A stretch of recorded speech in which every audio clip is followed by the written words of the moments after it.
Go to bigmancomics.com for the best in action adventure entertainment. Hey guys, Gabe Eltaeb here, bigmancomics.com. I'm coming at you today with some expert opinion on the comic book industry, specifically the indie scene. Now, what is my credibility? Oh, I don't know. Have you heard of Star Wars, Transformers, Justice League, Superman, Batman? If you've heard of it, I've worked on it. Ghostbusters, World of Warcraft. The highest award you can win in comics is the Eisner. 3 books I worked on while at DC Comics were nominated. 2 of them won the Eisner for the best book in their category that year. So I am an expert. I have an expert opinion. It's a lot better than a lot of the other opinions you're going to hear out there on YouTube. A lot of jerks that don't really know what they're talking about. Like I said, everybody has an opinion. Not everybody has an expert one like me. Eric July, a figure of much controversy. A lot of people hate him. A lot of people love him. But what I want to get to the bottom of with my expert opinion is, what is he doing? Does it matter? Is it good? Is it bad? Now, full disclosure, I worked for him, and I'll continue to work with him again in the future. But currently, I'm a little too busy with my own books from Big Man Comics. So I've stepped away from working on ISOM 3. ISOM number 1, the cover, you see it right behind me, right here. That's a great illustration by Cain and then colored by yours truly. But Eric July, is he a genius or a madman? For those of you that don't know Eric July that well, and I don't see how you couldn't at this point, he's a very determined guy. He's a guy after my own heart. There are people that do things, that work hard, and that understand that success is all about systems and not goals. That is to say that you don't worry about how badly you want the outcome. You worry about, what do I have to do today? What do I have to do right now? What do I have to do in the next hour to meet my goals? And you stay focused on the current step. I am very much this way. I've achieved a lot. God has blessed me. But I am very much this way, and I always have been my whole life. I know that whatever I want is just built out of little moments and consistency over and over and over and over and over. And that is what Eric July is demonstrating to everybody. There's a lot of haters. There's a lot of people that don't like him. They say he does weird business, this and that. I don't think so. They're completely wrong. I reject that flatly. I laugh at that. It's very silly. To me, the mark of someone who knows what they're doing and is going places, again, is consistency. And what Eric July consistently does is he improves himself and his business. You start off with ISOM number 1. Now, Eric July, when he launched it, he had, I think, over 400,000 YouTube followers. There was all this hype. He had talked about it for a year or 2 before it came out. And the Rippaverse, comic book universe, it was 4 people. It was me, Eric July, Cliff Richards, and then Eric Weathers, the letterer. And maybe there were some other people I didn't know behind the scenes that did this, that, and the other. But at first, it was 1 graphic novel. And that's what launched this whole thing. And it set a record, I think, that stands to this day for independently funded book. It was $3.6 million or something like that. And people complained, haters, oh, it's not the greatest thing. It isn't written to the level of Shakespeare or Mark Twain. It's like, yeah, okay. But the point is, Eric July has gone on to bring on an art director, veteran writers like the amazing, legendary Chuck Dixon and Mike Baron, who, coincidentally, they're both known hugely in their careers for writing The Punisher. They're both known for the same character. But I would say a person like that I don't judge people like based on their mistakes, because Eric July, has he made business mistakes?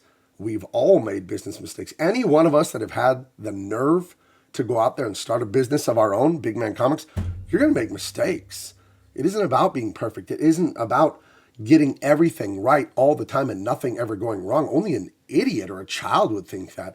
Of course there are setbacks, but they're not failures. The only failure in life is when you choose to quit. If you go forward and you make some mistakes in good faith, and then you assess yourself honestly and you change and adapt, that's winning. Failure is a gift.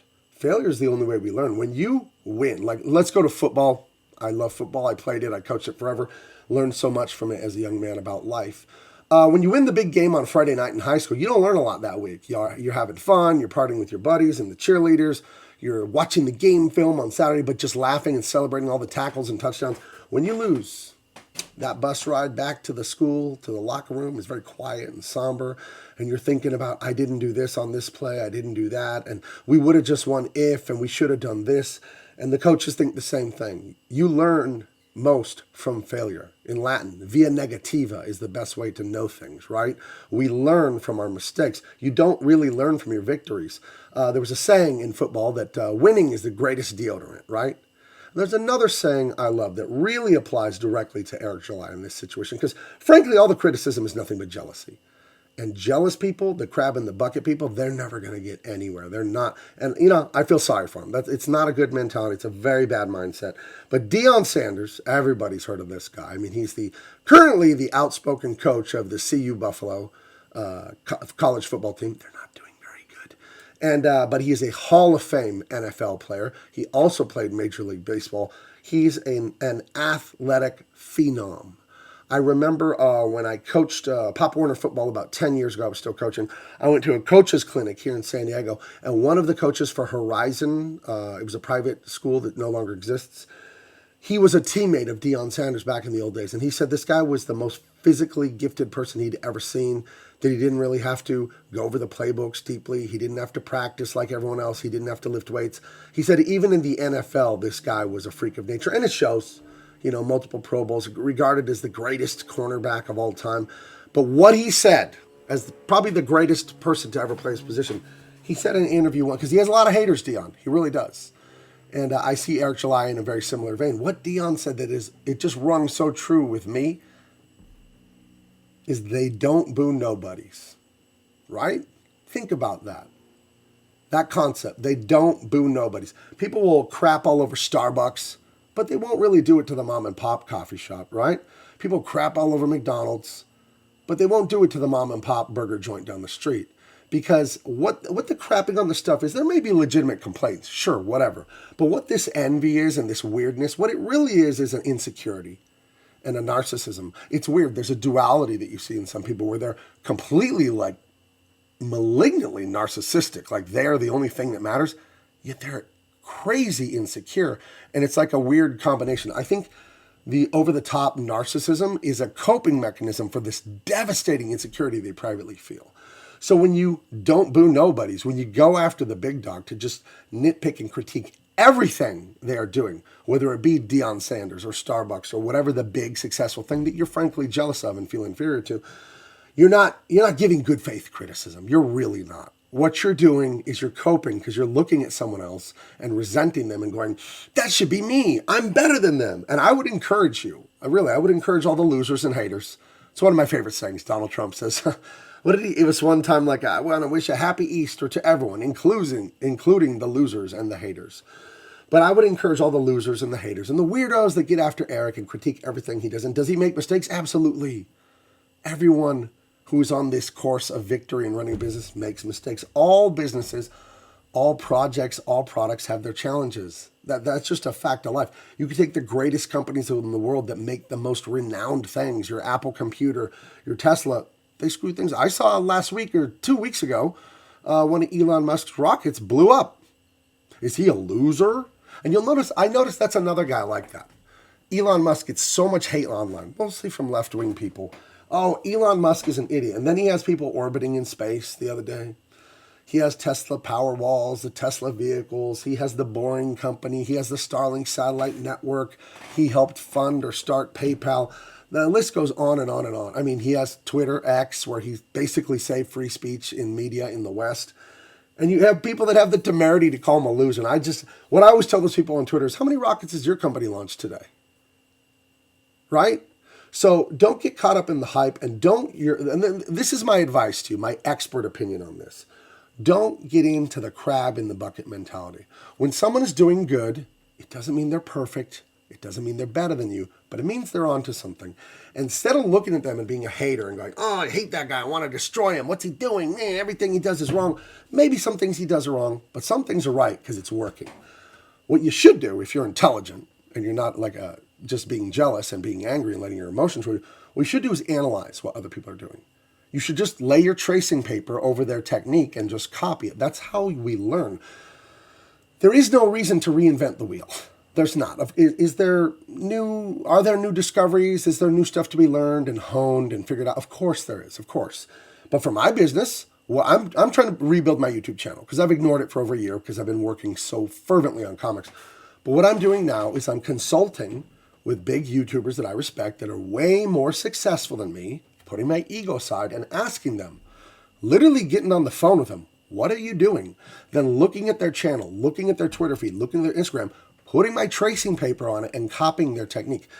Am I copying their content like a plagiarist? No, that's not what I'm saying. What I'm saying is if you want to play quarterback, watch videotape of Peyton Manning and Tom Brady. Just watch their technique. Listen to interviews. Go get coached by people. That let people who know more than you tell you how to do it. Tell you what. You say, hey, look at Mr. X. Well, we'll just use a real name. Mr. July, look at you. You have all this success. What's going on here? What are you doing? Instead of being angry and resentful, it's not going to help you. It really isn't. So, I talk to Eric. I do. I talk to him about it. I talk to people way more successful than me always and ask them, what are you doing? What do you think? What do you think I should do? I take some, I leave some. I don't think it's gospel, everything everyone tells me, but I definitely look at people's results. I look at the results people are getting and I tell myself, well, they must be onto something. Because it's one thing to get lucky once, but if someone has a consistent pattern of success, then you do need to ask them, hey, what are you doing? What are you doing? I want to do that too. And it isn't plagiarizing. It would be like, again, I'm always into physicality. I love lifting weights and football. I go into the gym. Someone has a better body than me, a better physique. Their knees are stronger. They're whatever. I'm going to ask them, hey, what are you doing? What's your workout routine? A good friend of mine who I hired to work for Big Man Comics, blonde, he's a colorist. He worked for DC Comics forever and other publishers. Really like him, personal friend of mine. He's got a great physique. He's a real muscular guy and he's been at it for decades. I've texted him and emailed him before, hey, send me a workout for my back and biceps, and he'll send it to me. I asked someone who knows more than me, hey, what are you doing? Instead of going, oh, that blonde, he's such an asshole with his muscles. I just hope they all shrink. I don't hope that.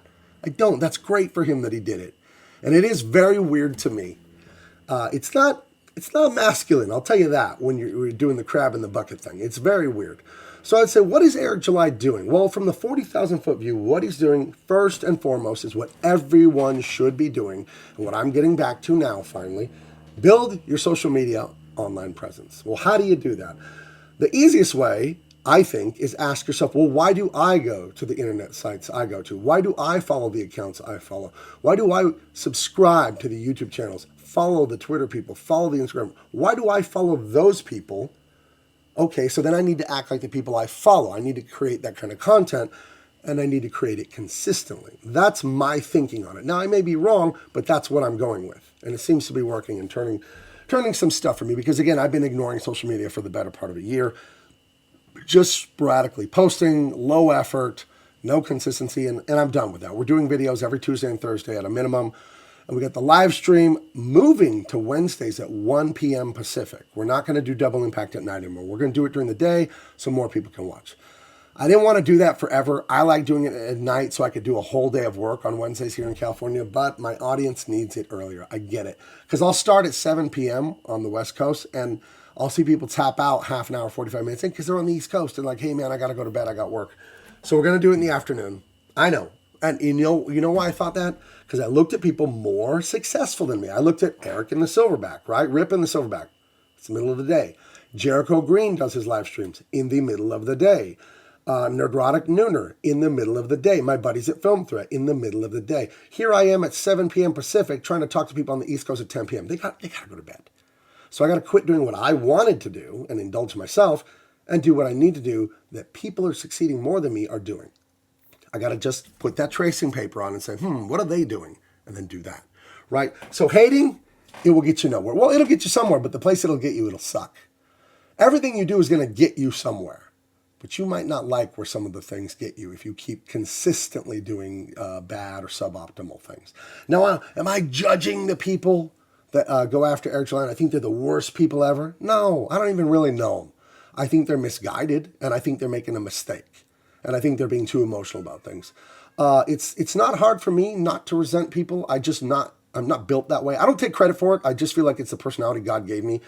I have always, since I was a little boy, looked at success or people doing something that I don't know how to do and always instantly thought, I should ask them what they're doing. It never comes into my mind, ooh, I hate that person for succeeding. I wish they didn't have it. It should be mine. And I see a lot of that when it comes to Deion Sanders and Starbucks. And look at the thing with Nerdrotic, where there was allegedly like an organized takedown of him and Geeks and Gamers and Drunk 3PO and Ryan Cannell and all those people. There was like a alleged takedown tried, right? And those people have less successful Star Wars commentary channels. And they're like, and I saw one of them say YouTube to YouTube safety. I'm just simply asking for the channel to be demonetized.